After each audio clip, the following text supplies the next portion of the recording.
Okay, good afternoon, everybody, and welcome back to our last session of Sunoikis' Digital Classics Summer 2022. Today we have our 11th session of this semester, and the topic today is translation alignment for ancient Greek and Latin. I was checking the title, sorry, even if I'm going to talk today. So, again, for our audience, you know that you have the complete outline in GitHub, and you have readings and different tools that today we are going to show. And tomorrow we will also add the slides. I'm saying we because today I'm one of let's say, the guests speaking in this session. And today we have Tariq, Yousef, and Chiara Palladino. They have been already contributing to Sunoikis in the past, but we have a new guest, Dave Wright, from Furman University and the University of Houston, if I can say that. And today we have a session about translation alignment because we have been working together on this big topic. Today we will focus on a specific corpus, which is a collection of ancient Greek historians, lost historians. We can define them as fragmentary historians. So today we will mainly consider ancient Greek with translations into Latin, because this is the characteristic of the corpus. But the goal of this session is to present translation alignment, and we already talked about that in past sessions in Sunoikis, but today we have again a complete session about this topic. And so we will present the translation alignment in general for historical languages, and then we will see a specific application for this corpus and for these historical languages, ancient Greek and Latin. In this case, of course, Latin is the Latin of philologists of the 19th century, so let's say philological Latin. We presented this topic because we started quite a few years ago in Leipzig to work on translation alignment for historical languages, and we have been developing different tools. And now we have a group of people, not only in Leipzig, but also at Furman University, and Chiara is now at Furman University, and also Dave, working on this technology and using this technology for different historical languages, not only for Greek and Latin, and you have different readings in the class outline. Okay, I didn't share the screen, sorry, it was my fault, but anyway, here you can see, yes, the first slide, but in any case, yes, thank you, Tariq. This was the title, and this is the title. I think that now I can leave the floor to Tariq Yousef from the University of Leipzig, who can start talking about what we mean by translation alignment. Okay. Yeah, hello. So let's start with the definition of translation alignment. The process of translation alignment tries to find translation equivalence between text and its translations. As we can see here in the example, we have two texts in ancient Greek and Latin. We can perform the alignment on different levels. For example, we can perform it on sentence level. So we decompose the paragraph to small segments, let's say sentences, and then we match the corresponding sentences with each other. Or we can perform what we call word alignment, as we can see here, where we tokenize the two sentences and try to find the translation equivalence at word level. Actually, translation alignment is an essential task in natural language processing and digital humanities.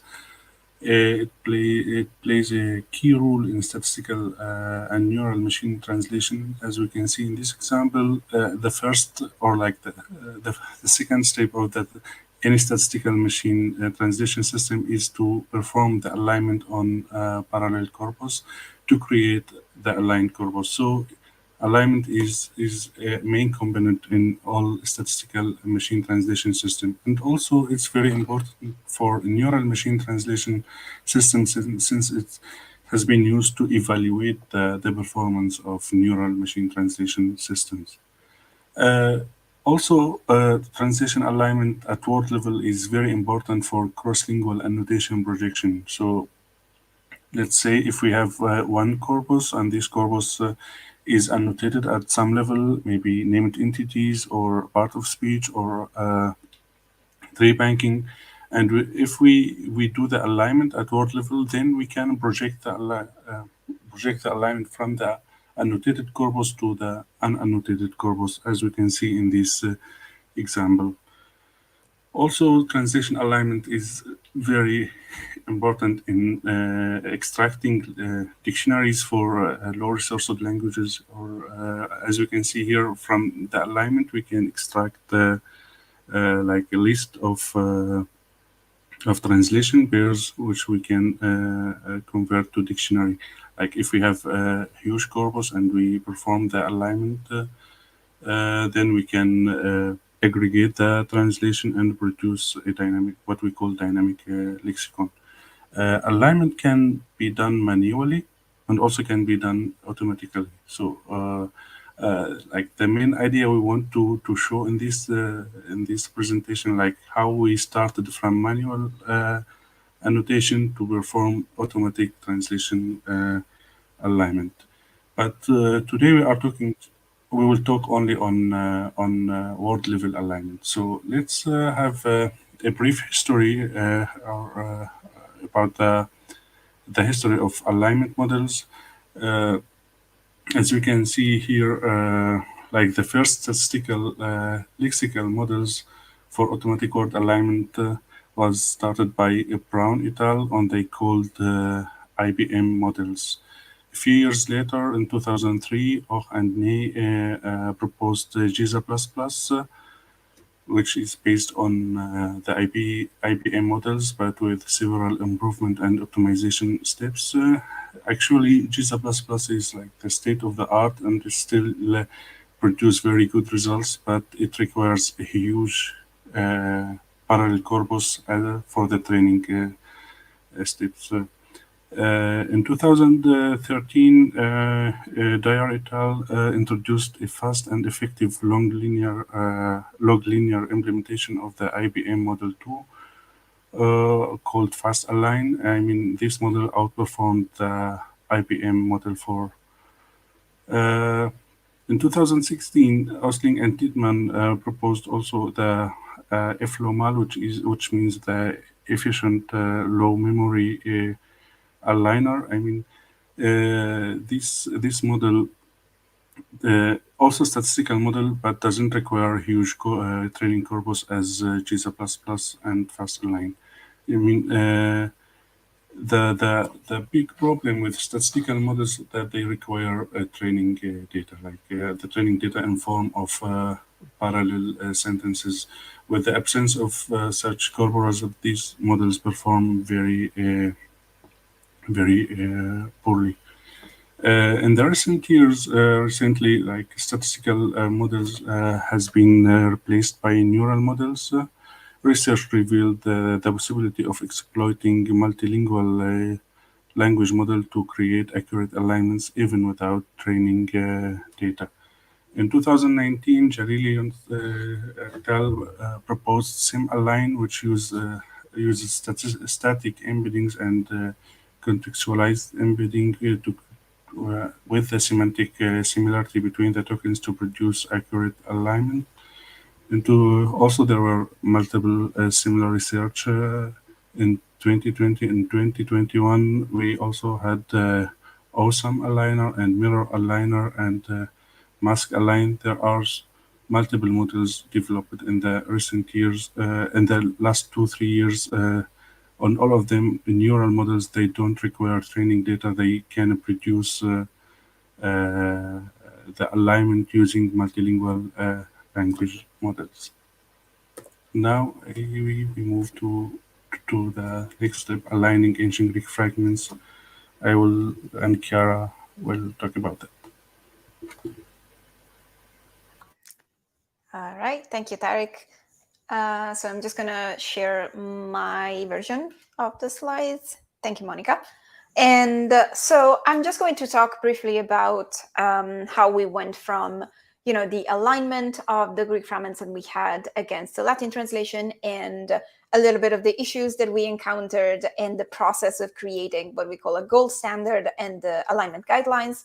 And then Dave is going to illustrate some examples of basically why it has been sort of a hard and difficult task to align these fragments to begin with.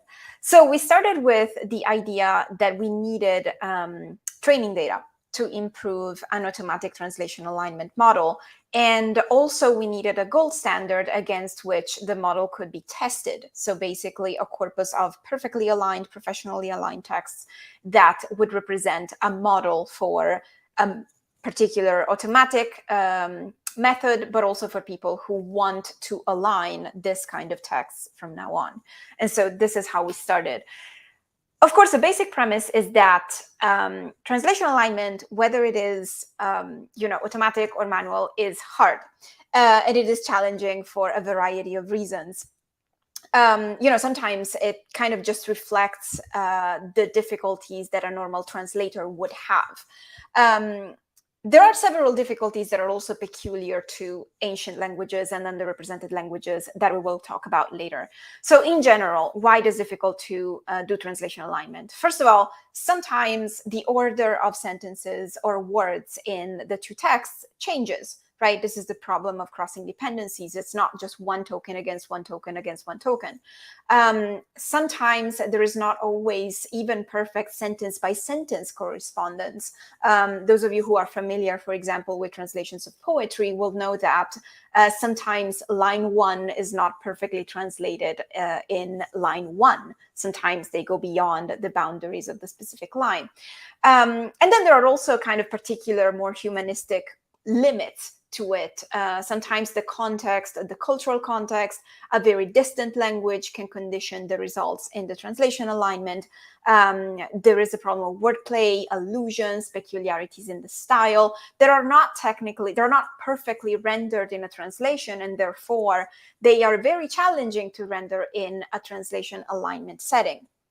Nevertheless, or maybe because of this, translation alignment is a very fascinating method of, analytically compare two texts, two linguistic contexts, two cultural contexts. And this is the reason why it has a lot of applications, and it has been a very, very popular method, both in computer science and in digital humanities since the 90s, really.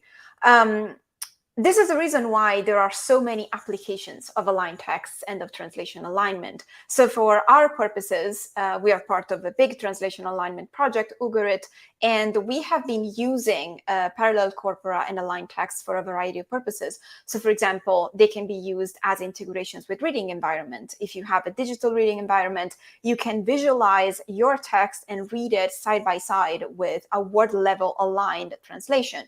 They can be used as learning tools. So you can teach languages through translation alignment and meaningful exercises. They can be used as research tools. If you're a scholar who is interested in a particular tradition of a text or of a particular history of translations in different languages, you can use translation alignment to analytically compare different elements of that tradition. As I mentioned, and as Tariq mentioned, they can be used as training data or gold standard for machine translation methods.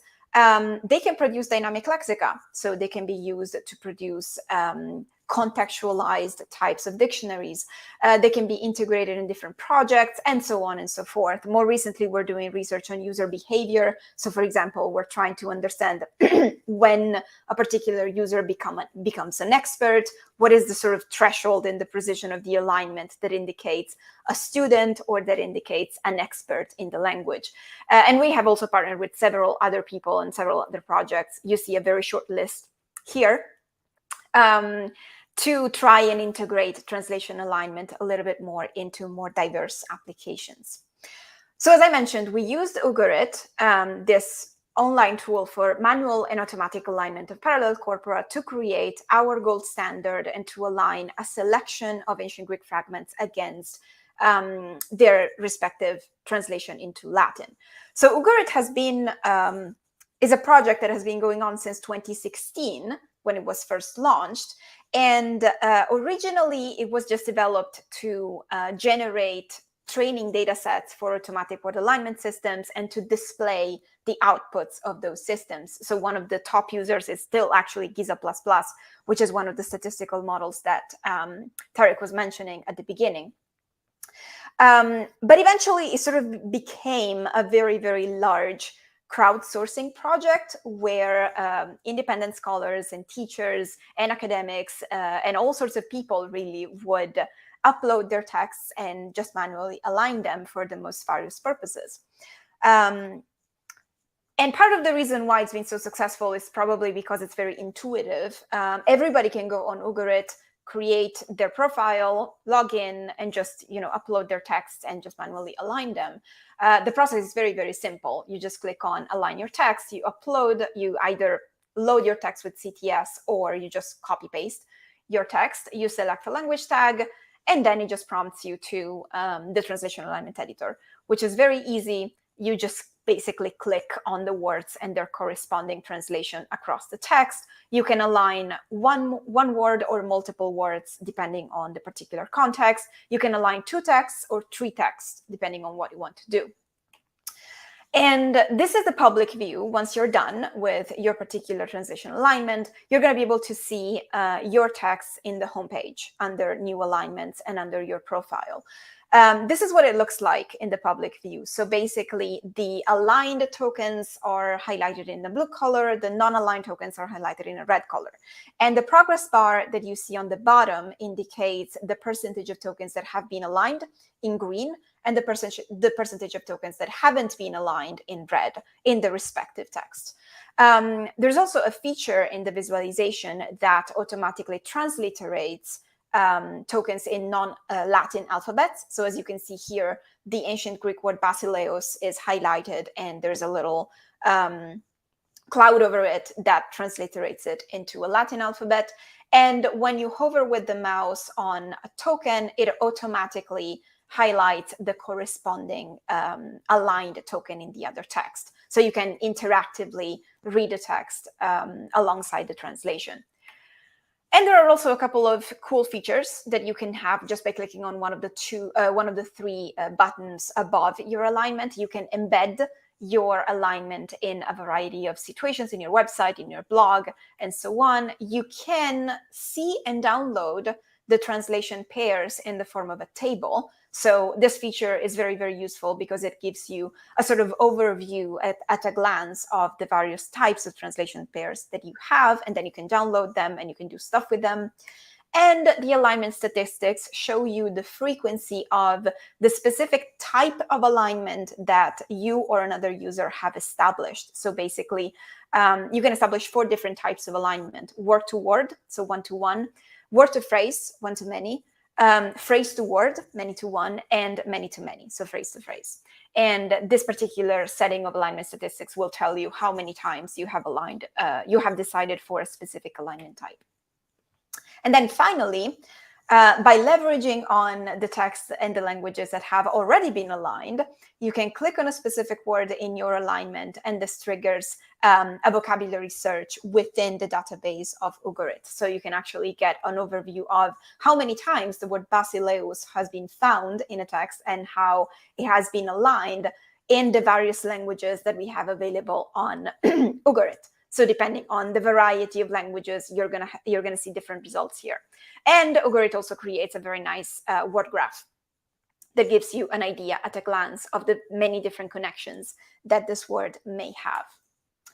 So as I was mentioning, we used Ugarit to create a gold standard against which our automatic translation alignment model could be tested. And the process was relatively simple. We selected randomly 100 fragments from the Digital Fragmenta Historicorum Grecorum, which is the project by Monica Berti, where we had tons and tons of fragments that were already aligned at sentence level. So that made things a little bit easier for us. And then 2 experts, myself and Dave Wright, aligned the 100 fragments manually using Ugarit. Now, because translation alignment is very difficult, we had to agree on a set of guidelines that we would follow in order to be as consistent as possible. One of the elements about using a gold standard is that a gold standard has to be consistent, not only internally, but it has to be established based on a strategy that other people can reproduce and be consistent with it. So we created alignment guidelines, which you can actually see on GitHub. We have published them together with other models. Greek to English and Greek to Portuguese guidelines are also available. And we designed the gold standard, the guidelines for the gold standard based on a few guiding principles. So basically, we decided to go with this very important principle that was established by Lambert et al. in 2005, based on which the only valid elements in alignment are single words and indivisible groups of words. What that means basically is that if two words match individually and have the same meaning, they are aligned. But if a word in a phrase has a different meaning when it's taken alone and a completely different meaning when it's taken in a phrase, then the entire phrase is considered an indivisible lexical unit and it is aligned together. As I mentioned, the links allowed were word to word and different combinations of phrase to word or phrase to phrase. So there were a couple of peculiar issues that we had to address that have to do basically with the fact that ancient Greek is a dead language. It is an inflected language and it is a literary language. So there are a few things that make it particularly difficult to align. And Dave is going to show you a couple of examples of that. And then, as Monica mentioned at the beginning, there were peculiar issues with Latin as a translation language. This Latin, the Latin used by Müller, is not the classical Latin. It's not the ancient Latin that you would have in Cicero. It is a peculiar version of that Latin that was used by philologists in the 19th century. And for that reason, it's kind of a free translation language, very flexible. It can shorten the original text. There are summaries. There are random French words. So there is a variety of things that we had to deal with in the process of creating the gold standard that were particularly interesting and very peculiar. So enough for myself, and I'm going to leave word to Dave, who is going to illustrate more in context some of the issues and some of the peculiar things that we encountered during the work. All right, thank you, Chiara. Yeah, so yeah, could we go to the next slide, or should I share my screen? Yeah, maybe Dave, you can share your screen. I don't see you. I don't see your screen anymore in the bar below. Okay, so 1 second. Okay. Let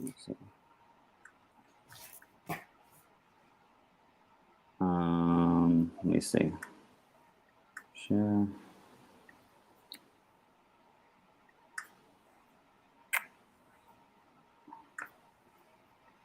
Okay. Okay. Now I'm adding. Okay, excellent. We have your screen. Yes. Okay. All right. So yeah, here are some of the peculiarities that we ran into and difficulties with aligning these. And it's interesting, where like when you're taking two different languages, where like Latin doesn't have an article and Greek does. So there, at first I was like, oh wait, if we're taking a word like hey politeia, like we have in this passage here, the Constitution, well, we should align the article with the noun it's going with, because that's res publica does mean hey politeia. But then yeah, when we're striving for these one-to-one alignments to train the model, it makes a lot of sense just to leave the articles out. So sometimes, yeah, in the red here we have the Greek article left out, but that's because we're just trying to match it one-to-one with the Latin equivalent. So yeah, here we have a passage, fragment of Aristotle. He's talking about Aesop, the famous Aesop, who wrote the fables, and he's mentioning that Aristotle says that Aesop became famous writing fables in his Republic, in his Constitution of the Samians. What's interesting about this one is, if you look over here on the Greek, there's a whole phrase here that's in the Greek that's just left out of it. So it kind of messes up the percentage of alignments here. This dia spudes echon. I guess because of his, the Samians, I guess, had him because of his reputation. Interesting too, like Aesop as an enslaved person, and Mueller's Latin translation up here kind of leaves out the Samians having him. So things like that will totally throw out. So the authors will just leave out, or the translators will just like leave out certain sections for whatever reasons, and then it's just sort of consider, like, either for research purposes or having students think about translations, like why are these things left out.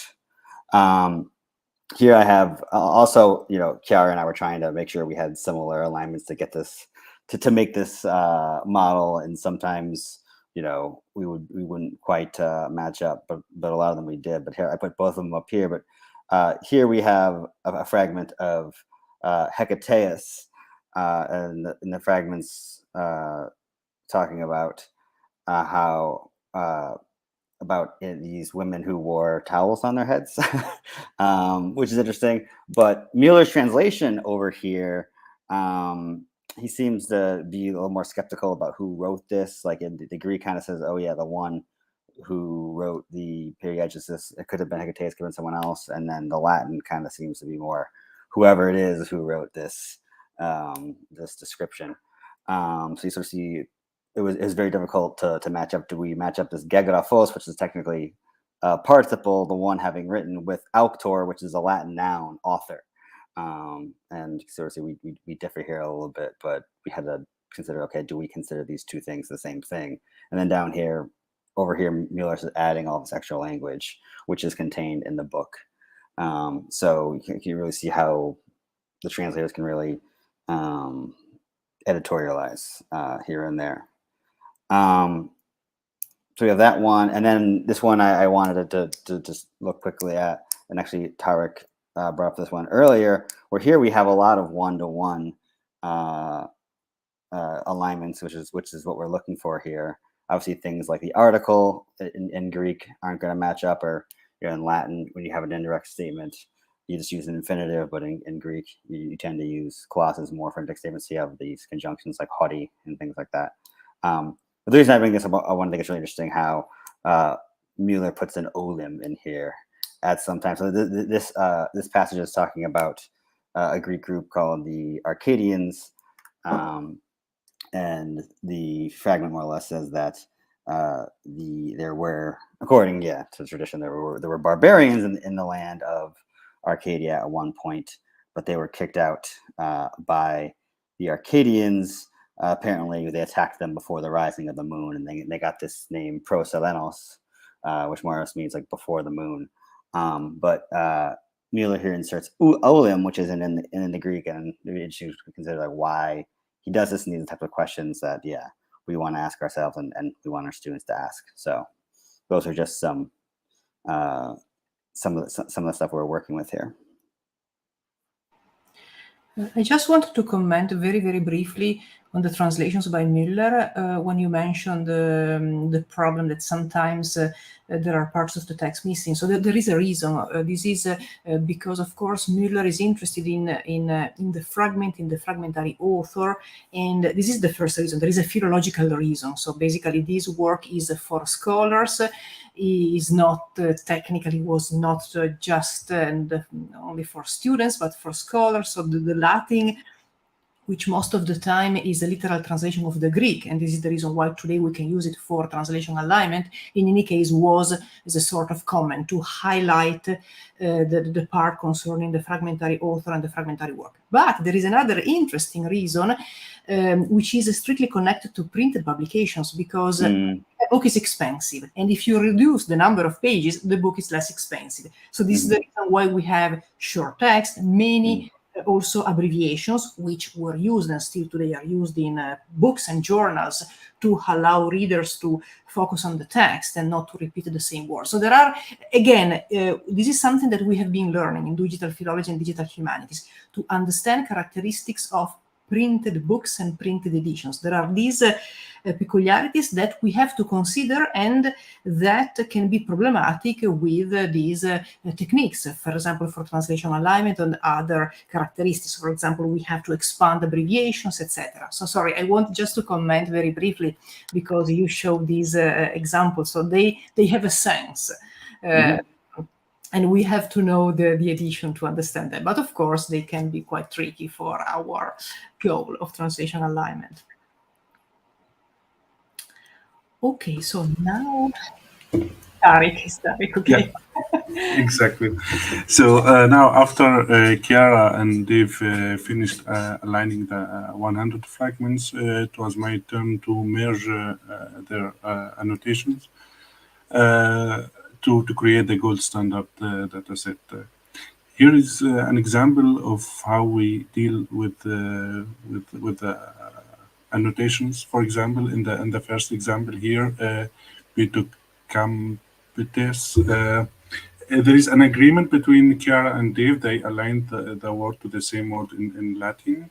So here, let me introduce the terms possible alignments and sure alignments. This translation pair can be called sure alignment since the two annotators agreed to align the same tokens. But in the second example, Cantonatas is, as you can see, it's aligned to two different words. So in this case, we suppose like the two alignments are correct, but we call them possible alignments. That means if this word is aligned to this word is correct, or if this word aligned to this word is correct. Let me show you here. I mean, it's the same sentence, but I'm showing it as a grid view. Here, like the thick dots are the sure alignments, and the small dots are the possible alignments. As we can see here, this transition pairs is considered sure alignment, and this is possible alignment. And then to estimate the quality and the reliability of the gold standard dataset, we had to calculate the inter-annotator agreement using the sure and possible alignment. So we took the overlap between the two annotations, and then we got at the end like 90.5%, which is a very good agreement. So that means the gold standard dataset can be used to evaluate the automatic alignment system. Now, we wanted to export this data to a format that we can use. As we can see here, we have the source sentence, the translation. This is here a Greek Portuguese, Greek Latin, sorry, but here there is an error. As you can see here, the first number is like the index of the token in Greek, and here the index of the corresponding token in Latin, and the S means it's sure alignment. And if it is possible alignment, we add P at the end of the vector. So this is the format that the gold standard dataset has. Now let's talk about the alignment workflow, how we can create automatic alignment for Greek and Latin. Now I will describe like a general alignment workflow that can work with any language pair. So the main, there are four main components of the pipeline or the workflow. The first, we have to tokenize the two sentences, and then extract the embeddings from a language model, then calculate the similarity, and then extract the alignments. But let me first just clarify what is embeddings. What are embeddings for people who don't know what embeddings are? Embeddings, I mean, since computer works with numbers, there was really need to convert words to numbers. So embeddings represent like every word as a vector of numbers. So we can call word embedding is a learned representation for text where words that have the same meaning have also a similar representation. We can distinguish between two types of embeddings, what we call static embeddings. That means the word has always the same embeddings without any consideration to the context. For example, the word bank in English, which has different meanings depending on the context where it comes. So it has always the same embeddings.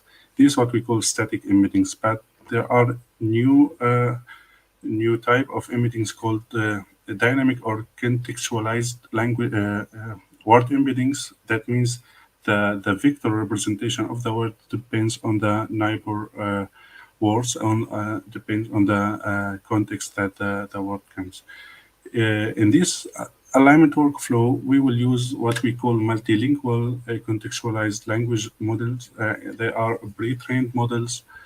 They already the embeddings are already calculated. They are huge models trained on a huge amount of parallel sentences or monolingual sentences.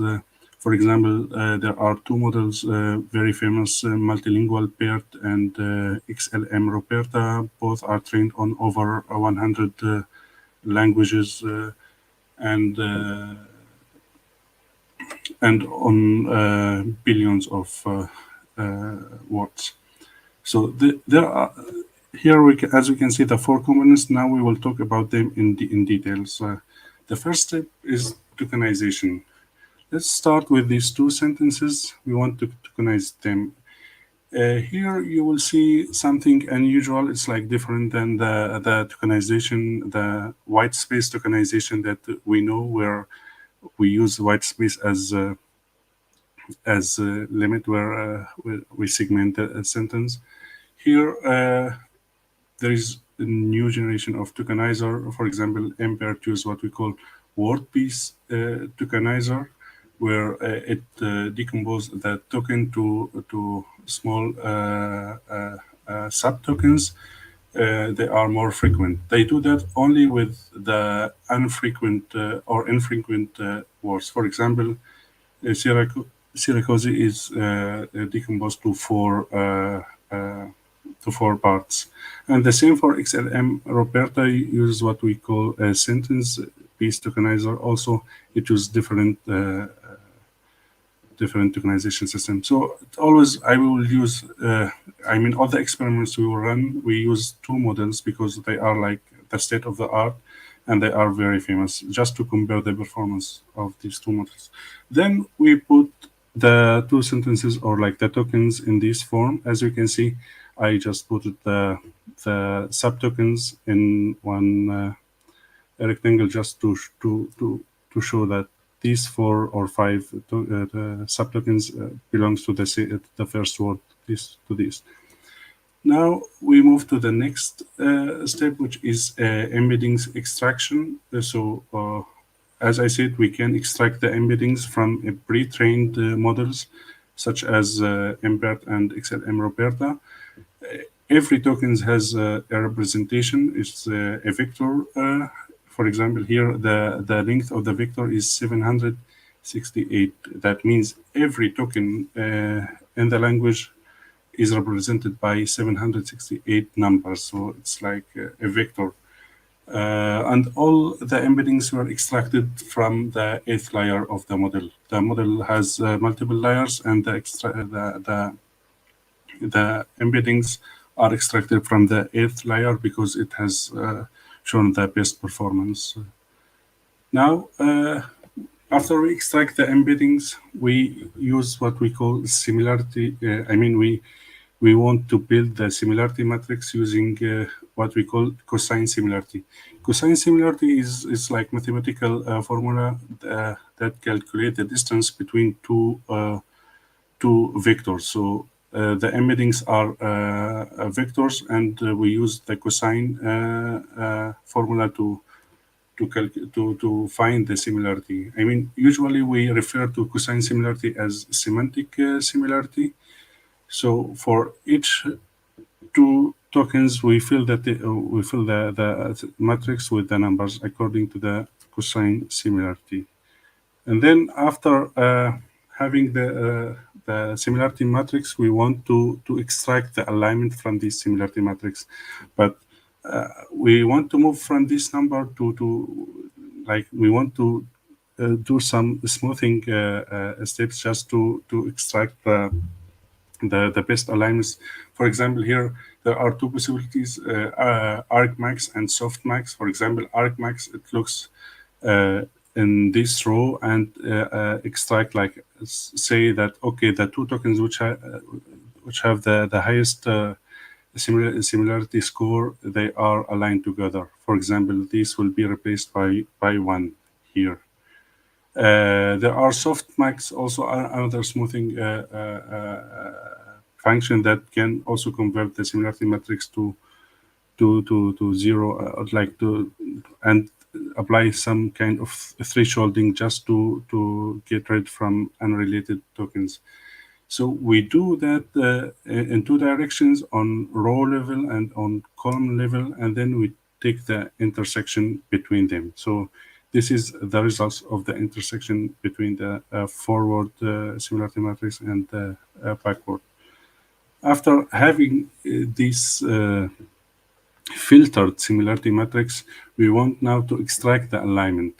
I mean, we employ the principle like two words are aligned if any of their subwords are aligned.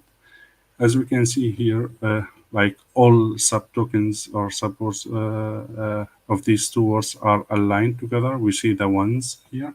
That means these two words can be aligned together. And we see here comma, and then here orbs and polish and etc. So in this way, we can start from two sentences, and then we produce the alignment using the embeddings from the language model. And here is the output of the model. The problem that the pre-trained language models like MBERT and XMRoberta are trained on what we call modern languages. They don't understand ancient Greek. They know just modern Greek. So this was challenging because we want to use this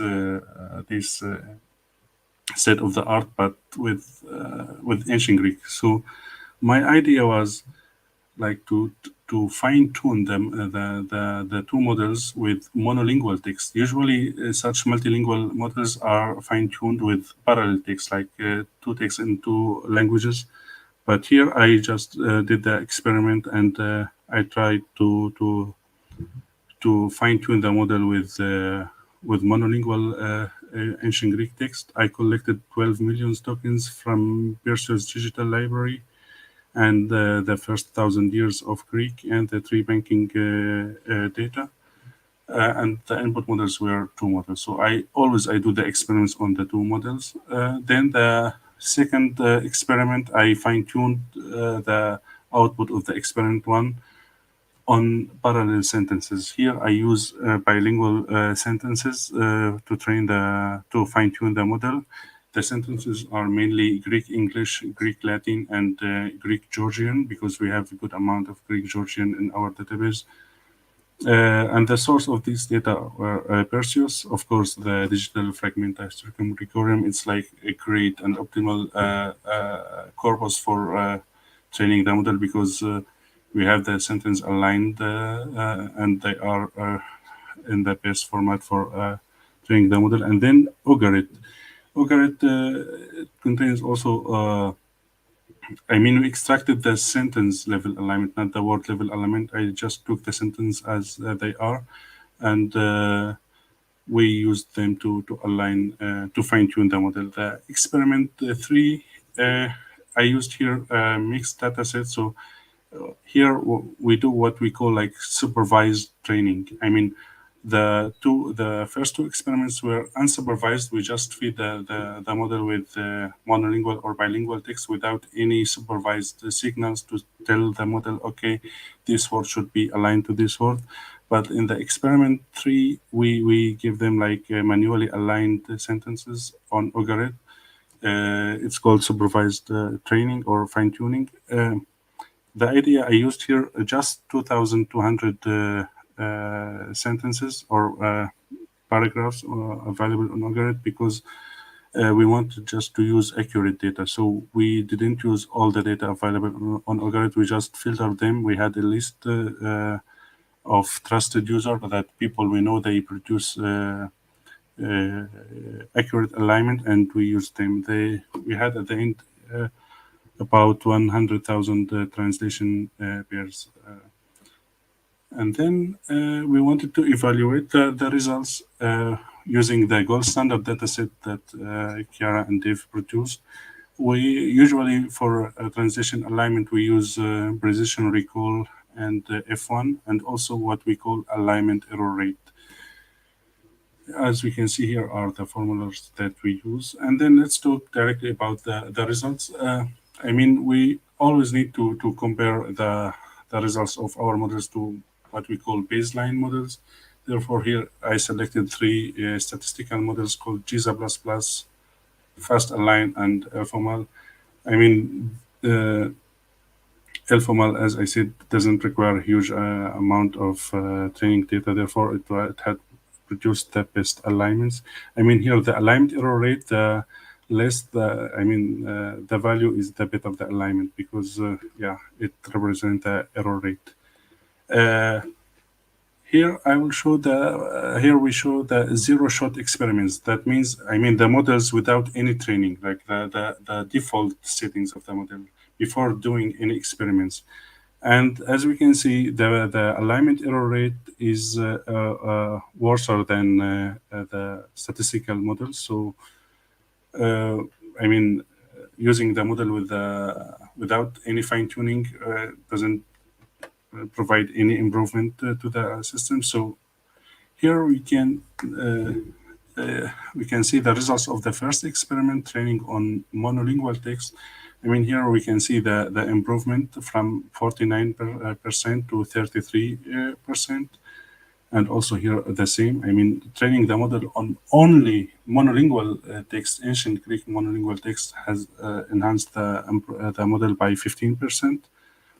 And the experiment 2 using bilingual sentences, Greek English and Greek Latin and Greek Georgian, also enhanced the performance of the model from 33 to 15%, and the same here to 16.90%.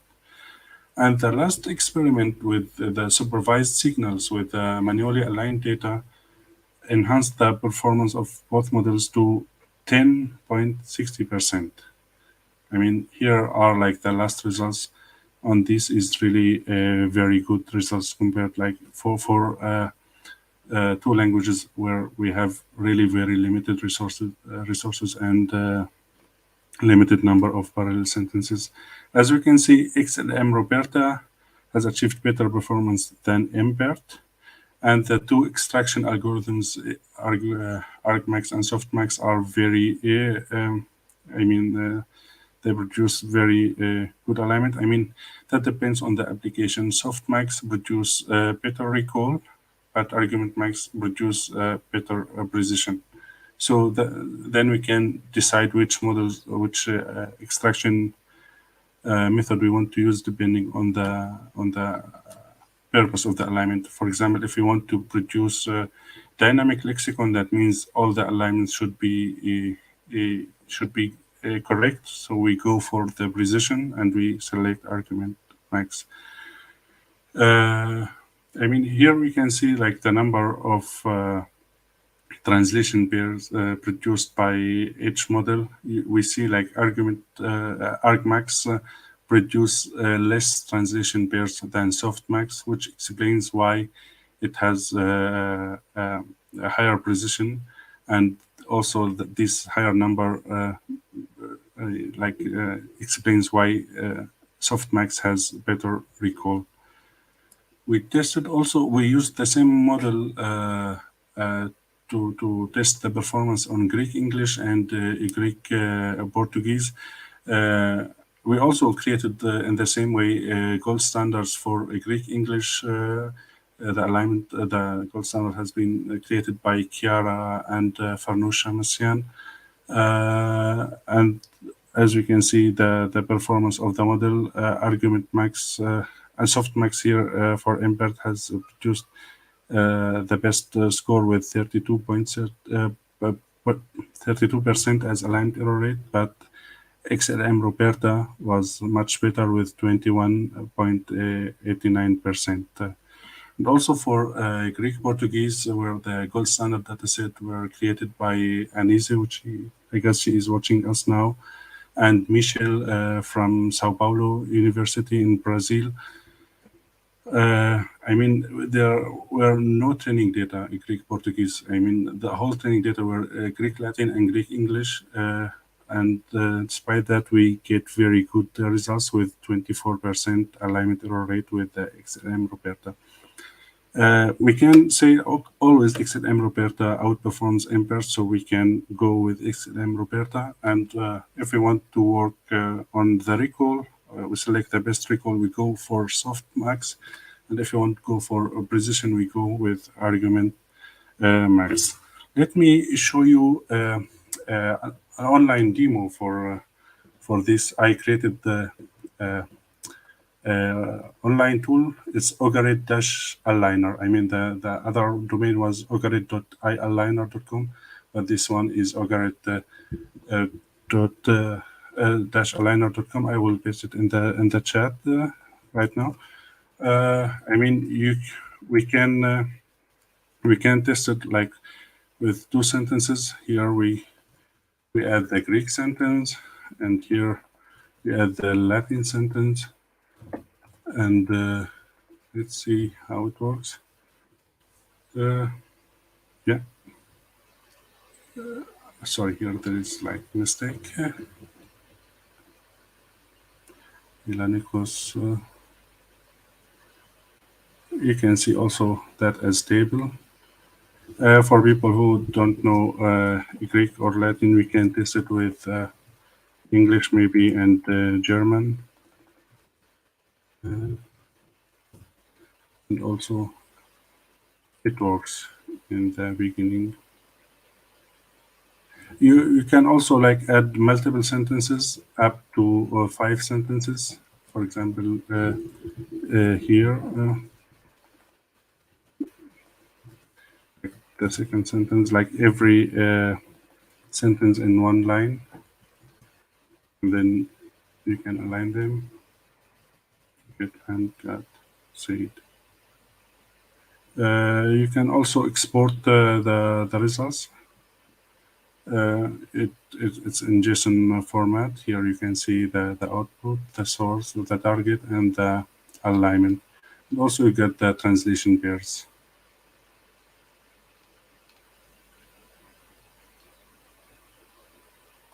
Okay.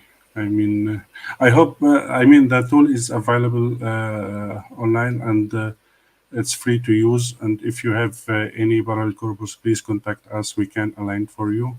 And I just want to thank all people who worked in this project, and mainly Professor Gregory Crane, who started the project, and Chiara, Monica Farnouche, and Maya, and Anise, and Dave, Christopher Blackwell, Clifford Robinson, and Brian Clark. And now we can go back to the qualitative evaluation of the results.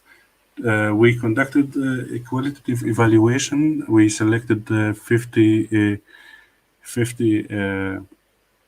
fragments, and Monica did the evaluation manually.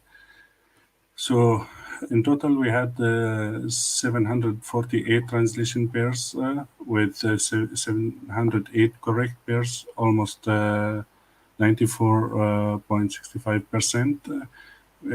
Then we divided this by part of speech just to see where the models produce better alignment. For example, with the propositions, we had 100% for adverbs, 100% named entities, 99, adjectives 98%, conjunction 98%, pronouns 97.5%, verbs 95%, and substantives with 94%. Monica, do you want to comment here? Or? Yes. Well, the alignment works very well. Of course, there are limits due to the languages, in the sense that one important thing that Dave already mentioned at the beginning is that we have the absence of articles in Latin. And this is a problem, of course, because Greek articles are sometimes, let's say, incorrectly aligned with Latin adjectives, pronouns, and substantives, nouns. So this is a well-known problem, which is also a problem for manual alignment, because when you align manually, then you have to decide if you want to align also the article or not. But this is the reason why we have these small, let's say, mistakes. The first thing is this, because we don't have the article in Latin. Then we have elliptical construction sometimes, where of course the match is more complex, and then also Greek particles. We know that because Greek particles are variously aligned with Latin conjunctions and adverbs. So this is why we have these percentages, but to be honest, these percentages are excellent, I mean. So this is the evaluation that I could do at the end, looking at 50 random fragments. Yeah. Yeah, then the exercises. Yes, we also have, so maybe, so thank you, Tariq, for all this part.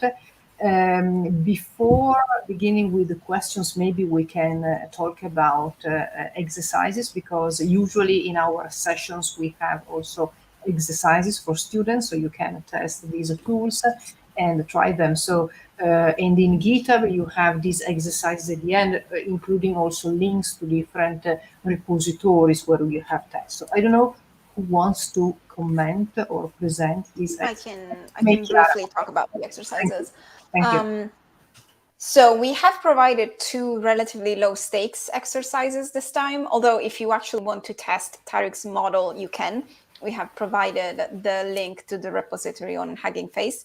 But for this particular session, we wanted to invite people to sort of discuss the dynamics of translation alignment rather. And so we have 2 options. One is using the automatic alignment tool that Tariq just showed, which you can find at the address under option 1.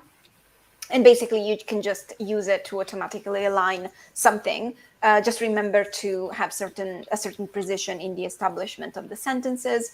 And you can select whatever you want, basically. We have provided some sample corpora in the GitHub page, which are from the Bible, from the Digital Fragmenta Historicorum Graecorum corpus, or the Iliad, which we took from the Scaife viewer.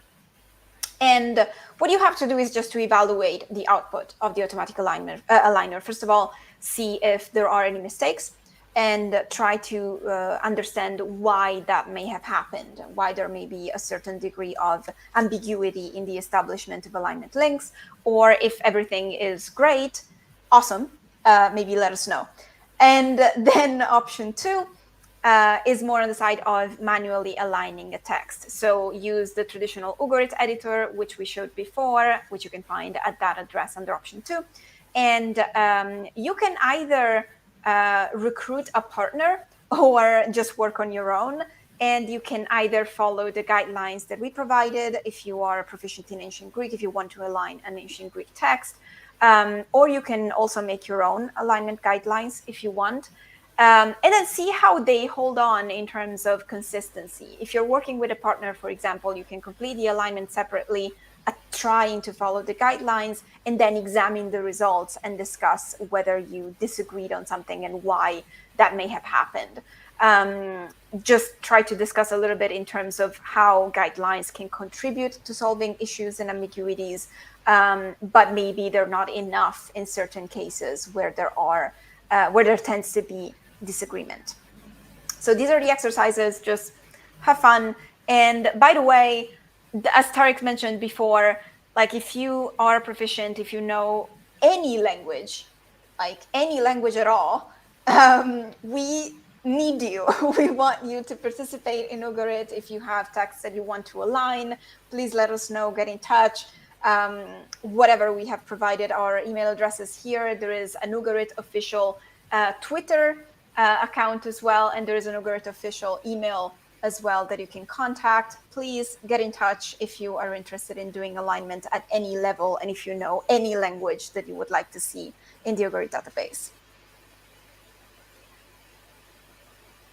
Okay, so excellent. So thank you, Chiara. Yes, we need your contribution in terms of languages and data, of course. Also, for example, name entities, if you have data, so please get in touch with us. Okay, so I think that so I can okay, we can go back. We can remove the slides. Okay, so now I think we can open the discussion. So we have people from around the world in our chat. We have Greg Crane, Anise from Brazil, Peter from New York, and okay, yes, we have a first comment from Anise. Okay, yes, this is the reason why there was a small mistake mentioned in Portuguese, because we have a lot of work also for Portuguese, and Anise Ferreira from Araraquara has been contributing a lot in this sense. And then, okay, so thank you, Greg. Of course, everything started thanks to your support and to the work done at Perseus and then in Leipzig, of course. And then, okay, another comment by, okay, okay, good. So we know that we have a strong community in São Paulo. Yeah. for, Yeah, now just I want to mention that we are going to connect like algorithm alignment editor with automatic alignment, so you can decide if you want to like do semi-automatic alignment where you run the first the automatic alignment and then you can correct if there are any errors. So I'm working on that now, and so hopefully yeah, you know, it's now summer and vacation time, so hopefully I can do it like before August. okay, so as you can see, we have really an active community. And one small thing, so the address is the same, the URL is the same. So with an iPhone, No. no, it's not a mistake. Exactly. It's not No. the same. I mean, sorry. I mean, the automatic aligner is here, like exactly. I mean, it Algorithm looks dash. like exactly. It looks like the same, but there is an important difference. So the hyphen is the automatic alignment. The other address with the dot is the manual alignment. That's Exactly. correct. Okay, okay. This is important just to know. Okay, and okay, a comment by Anise and Greg as something.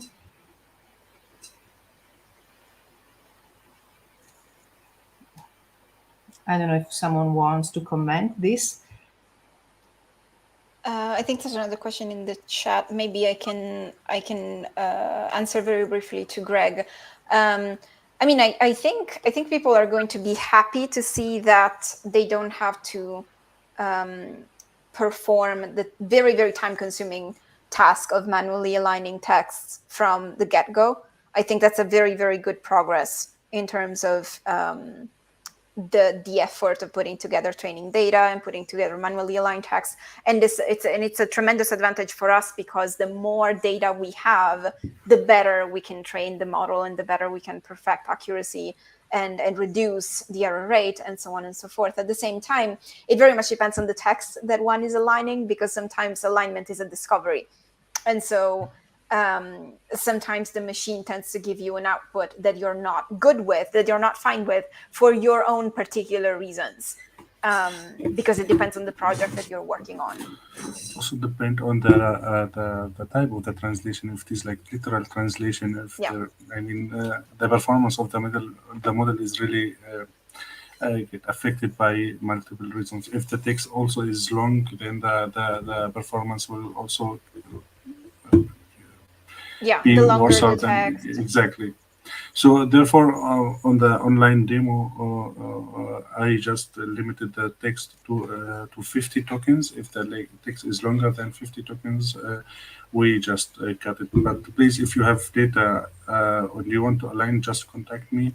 And soon we will release like Python package where any programmer or anyone with some expertise with Python can run the model and use it locally. Well, I think that correcting pre-aligned work can be very interesting for very different purposes.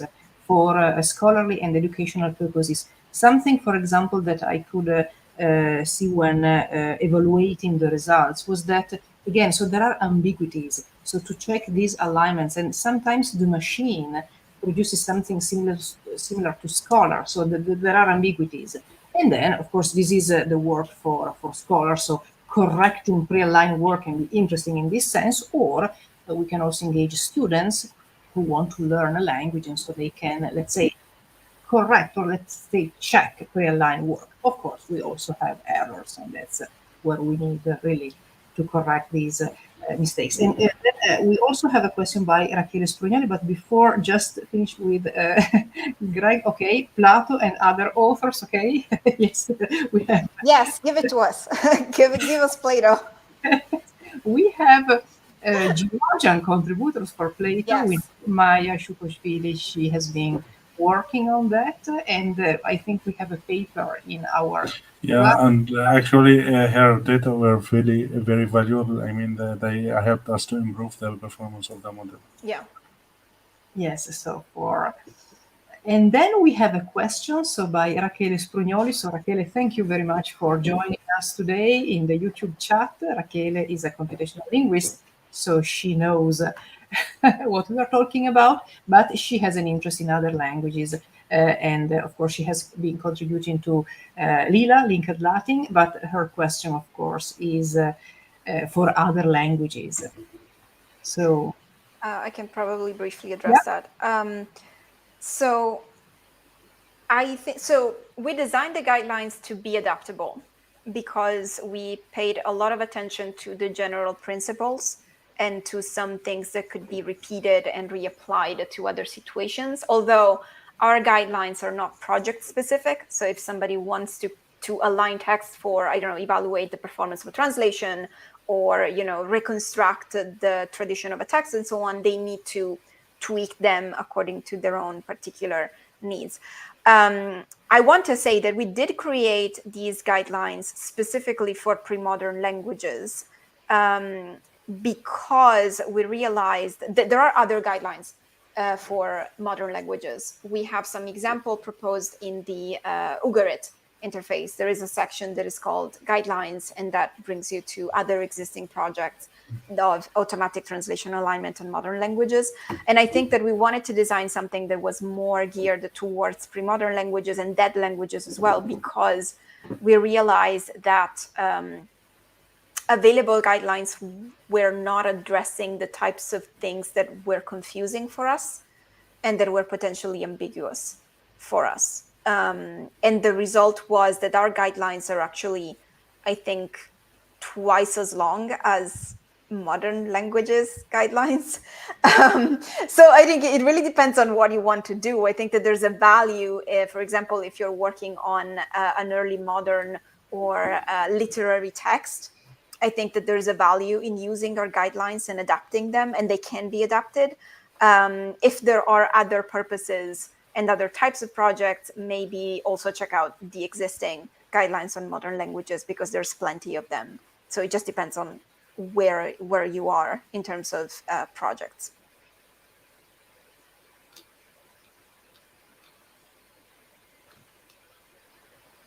Okay, so thank you, Chiara. Yes, and then since the beginning we had this question: what do we mean by guidelines? Because it's difficult then, and we can have different forms of alignment. The most important thing, of course, is to be consistent as far as we can, of course. And we had to be very, very, very prescriptive and extremely precise, because we were designing a gold standard.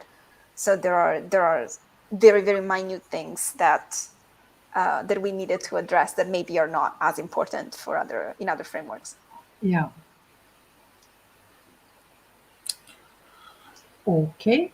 Thank you, Rachele. Yes, Tariq, wanted to add something? Yeah, just wanted to point out, like, the model that used on the online demo on the website is like optimized for ancient Greek, Latin, and English. Of course, it works with other languages, but I mean, this model is just for, like, the best results will be for ancient Greek, English, ancient Greek, Latin, and Latin No, Latin English, we didn't have training data Latin English. But what I want to say, now I'm working on like bigger model that is trained on, on bigger data set, like that includes other languages, and it will be ready soon, but the training takes really long time. But hopefully, yeah, I mean, the model that covers more languages will be available soon. And we are working on expanding the model and the Sure. training data sets on other languages as well. So again, if you know a language, get in touch.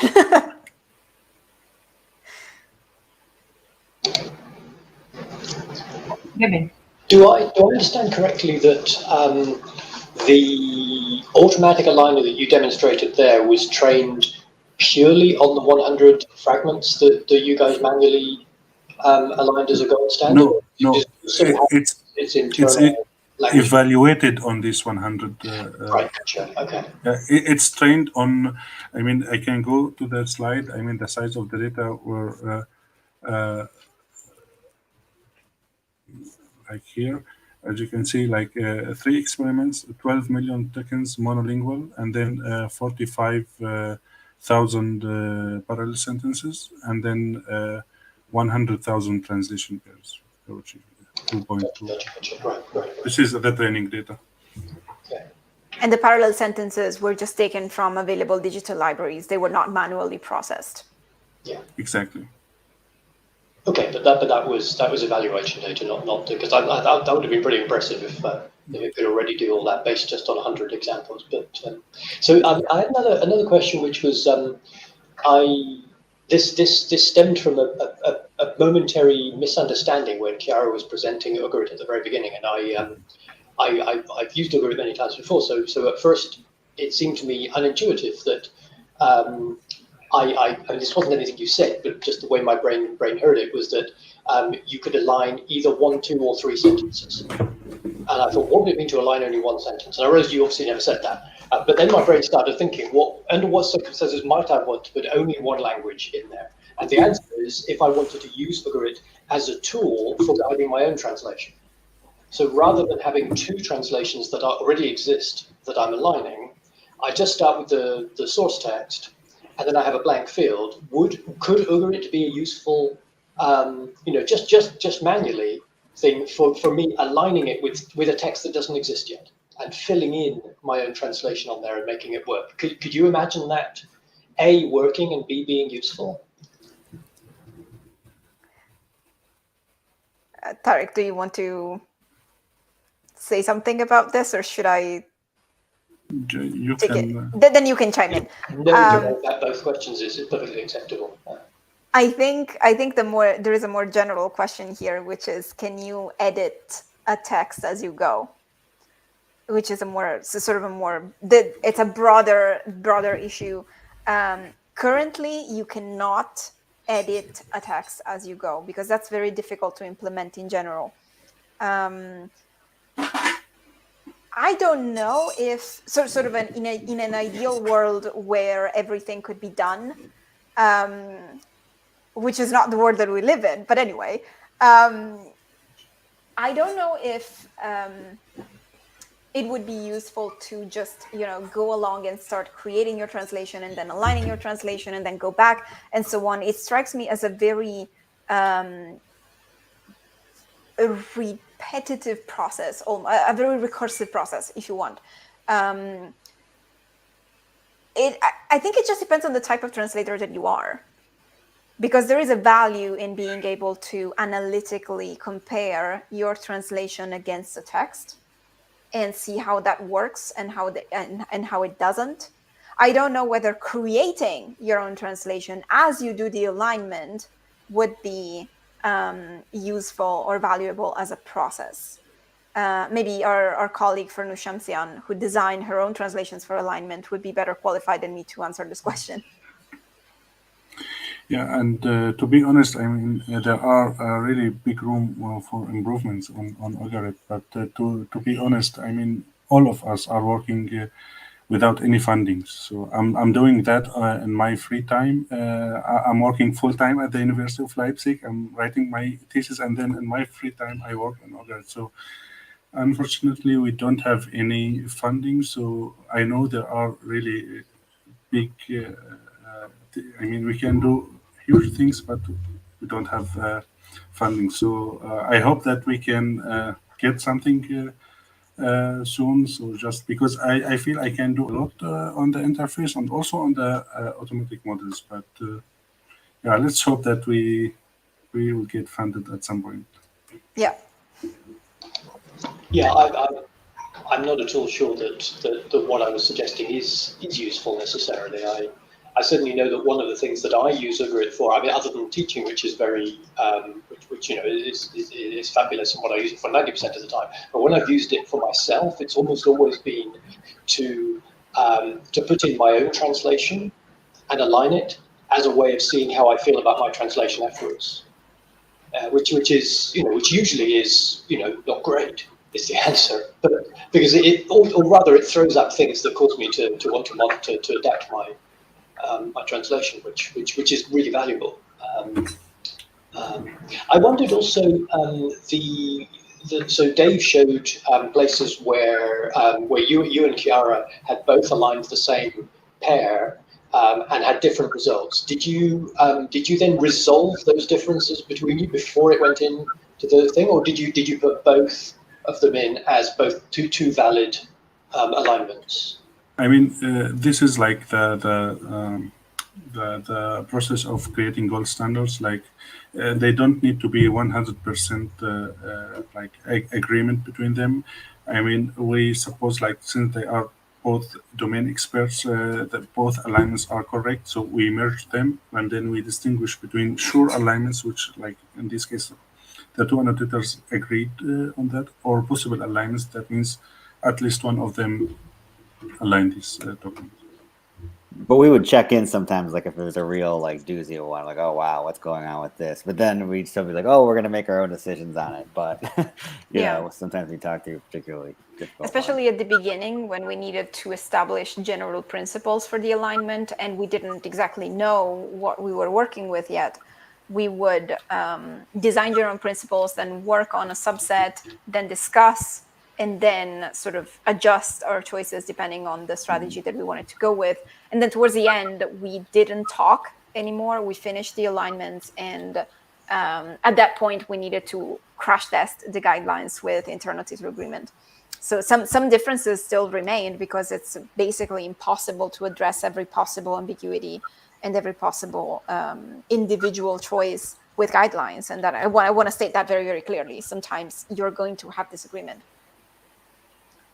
Yeah, I think this is very interesting for the guidelines. Of course, you need that to write your guidelines, but on the other side, you are influenced by the guidelines. So especially for ambiguities, so it's a circle. But we need that. This is part of the translation alignment in general of translation studies. And going back to the question of Gabby, I think this is an interesting question in general for reflecting on translations. And maybe if we think of inscriptions or papyri, where we have really fragmented text because we have parts of the text that are broken. In that case, usually we work with editions where those gaps are filled in. So there are editors filling in gaps. But otherwise, if we want to work with the original text, this is a problem. So can the machine predict a translation or not? This is a well-known problem for translation alignment, for linguistic annotation. How do we deal with incomplete text, fragmented text? Well, the future, of course. We don't have to solve every problem now, but certainly this is an interesting component. And again, we can't edit the text while translating it, so usually we can have different editions of the same inscription, for example, but this is valid also for literary text. We have different editions using different variants from manuscripts, and then we can generate also a textual alignment in the same language. So, I mean, there are many possibilities. And there is also a comment by Anise. Yes, exactly. So a new way of thinking. What do we mean by translation? Yes. Yeah.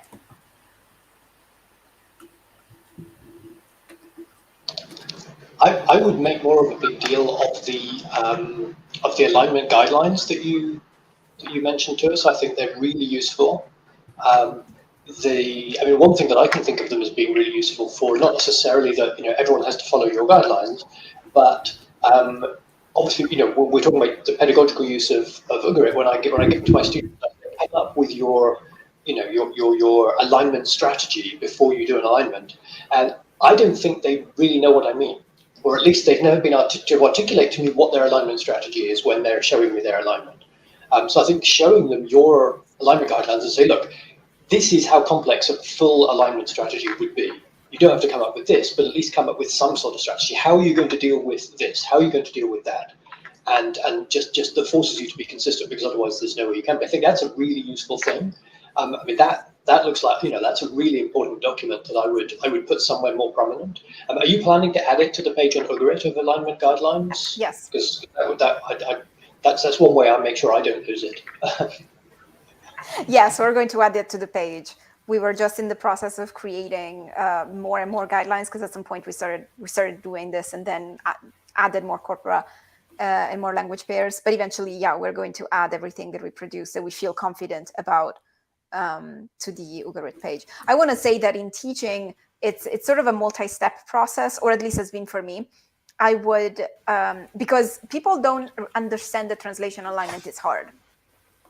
So first of all, you have to make them realize that it's hard by, what I would usually do is to have the students work in pairs and align a text separately and then discuss why their alignments look completely different.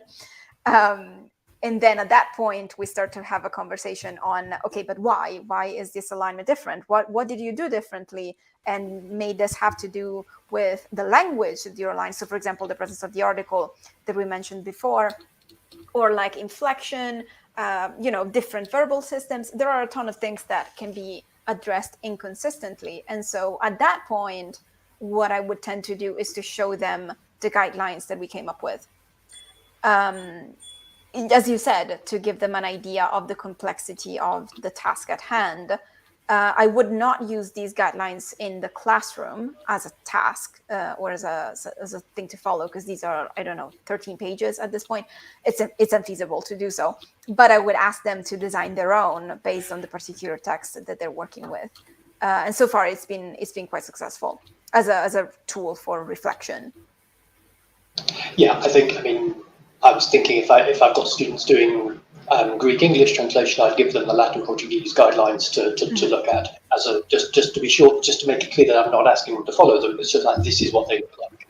Yeah, no, that's really valuable. Thank you.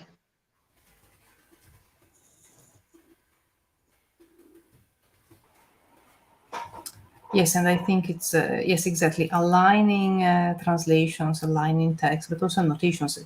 They seem easy, but they are not. And at the same time, they open many possibilities, many comments. So this is really fascinating in this sense. It's hard, but is interesting. So you can talk for hours about a single paragraph, of course, as we know by experience. Yeah. Okay, so other comments, so today we had really nice conversation also with the chat, YouTube, and please, for our followers, in general, you know that in Sunoikisis you can use the chat to ask your questions, to comment sessions as today. So we still have basically 5 minutes, but okay, I think we cover many things. And as usual, you have the class outline with a description of this session. You have various readings. And I lost the page. Okay, but anyway, okay, here it is in GitHub. Yes, you have different, you have many readings today, not only about this specific project and the corpus, but other experiments done, as part of the project. You have the repositories and the exercises. Okay, so I think if we don't have other comments or questions, I think that our session. Yes, Gabi, do you have? Only that this session fits very neatly with a seminar in a completely different series that was just last week in the Digital Classicist seminar, where Farnoosh Shamsian talked about using translation alignment in teaching Greek and Persian, which had a very different context, but dovetails very nicely and has some very. Yes. Do you have the link to? I will Thank you. Link, yeah. Yes, exactly, because this is important, so we can mention that. Thank you, because I can. Can we also add it to the session outline, maybe? Yep. Further, sort of further references. I've got it. I've just got to copy and paste the URL and put it in private chat so you can transfer it to. Yeah. Okay. Excellent. Okay. Please copy. Okay. So this is okay. And give me a second. Okay. So oops. Okay. Okay, so this is a session of the Digital Classicist London seminar series, which is not Sunoikisis, so we have to clarify that. So Sunoikisis is a teaching environment, and the Digital Classicist, the seminar series, the series that we have since, I don't know, many years ago. Of course, we have many overlapping topics, but Sunoikis is a teaching environment. The Digital Classicist, the seminar series, is a series of seminars covering different topics in digital classics, and our colleague Farnoosh Shamsian, now working at the University of Leipzig, presented learning ancient Greek and Persian through digital annotations. And Farnoosh is working with Tariq, with Chiara, with Dave, also on these projects. So you can find many other interesting things in these sessions. So you have the link in the chat, but we are going to add this link also to our class outline with other references to Farnoosh and the title of this session. And also just to mention, Sunoikisis and the Digital Classics Seminar Series have been producing many online sessions. We're working on, let's say, a database for collecting all these things, and we hope to have something by this year. So basically a tool where you can search our sessions by guests, topics, and other keywords. So you can, and we can easily find the content of our sessions, because now we have hundreds and hundreds of seminars for the Digital Classicist seminar series in London, and we have hundreds of sessions for Sunoikisis's Digital Classics. Okay, so yeah, Tariq, you want to say something? I mean, I know it's maybe late, but I just want to show one feature of the online demo that I used. Like, can you share please my? Yeah, exactly. Maybe I will make it bigger. I mean, if you, I mean, this function, like if you have two sentences, like in the same language, like this is from Quran, from Al-Fatiha, like show us the straight way or keep us on the right way. I mean, with the same method, you can extract like synonyms. For example, here, straight, right, show, keep, like way, path.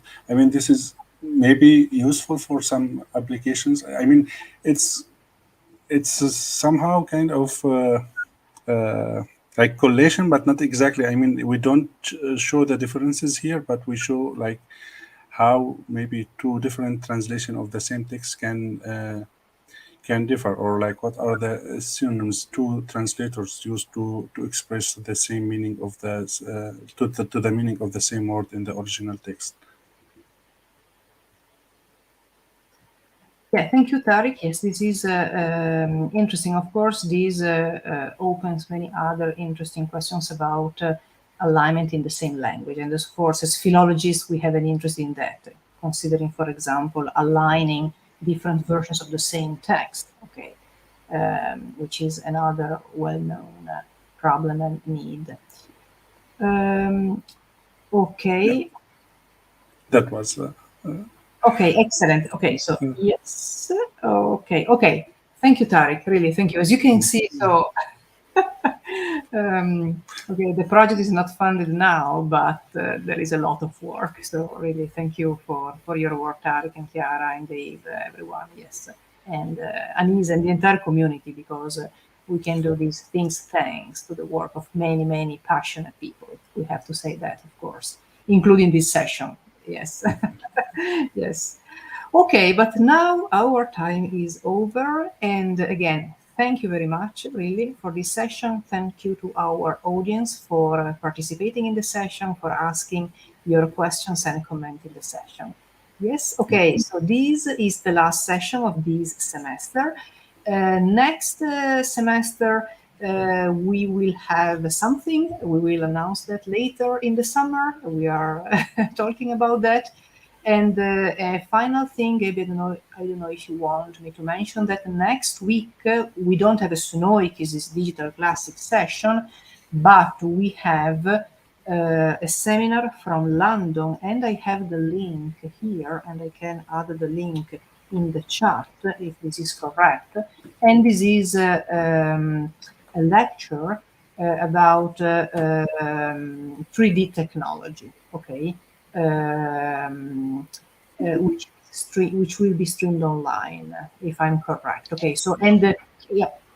Yeah, this is it's a keynote lecture of the 3D imaging and modeling summer school that we teach in London, and it's being streamed using exactly the same platform that we use in SunoikisisDC, and obviously everyone on SunoikisisDC is more than welcome to come along and follow on YouTube in the usual way, and or if you're passing through London, you can come into the room with the rest of us. But yes, of course, this event is in presence, but also online as usual, and we are mentioning it because it will be at the same time of Sunoikis digital class. So next week we don't have Sunoikis, but at basically 5 p.m. European time, Central European time, we have this session online, and the topic 3D technology is definitely a topic that we covered in other sessions in Sunoikis Digital Classic. So also for our students, if we are interested in that, in this case, next Thursday, we will not have a Sunoikis session, but a lecture. So not, let's say, a teaching session, but a seminar. Okay, so now we have to end our session. So thank you again to everyone, and good night, good afternoon, good morning, etc. We know that we have really a wide audience around the world, and see you next fall next fall. So for our program, we will advertise that. Okay, thank you. Bye. Ciao. Bye.